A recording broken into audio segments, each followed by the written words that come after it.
السلام عليكم ورحمة الله وبركاته. عاملين ايه؟ النهارده هنعمل فراخ مقرمشة، ولازم تكونوا مقطعينها اطخن من الفراخ بانيه. اهي ده سمكها، وتكون تخينة زي ما قلنا عن الفراخ بانيه.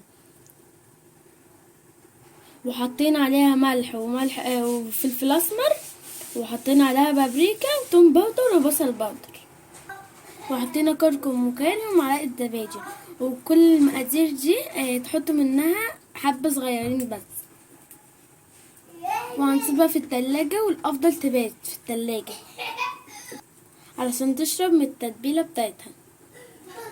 ودلوقتي معاكم هنقليها كلها في الزيت. حطينا اول الزيت يكون كتير وما تخلوش النار عالية عليه. حطينا اول ونوطي عليها النار، ما تكونش النار عالية عليها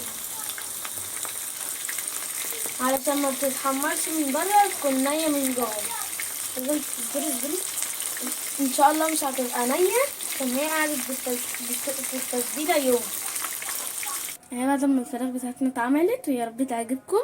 ما تنسوش بقى اللايك والشير، سبسكرايب، فعلى الجرس عشان يوصل لكم كل جديد.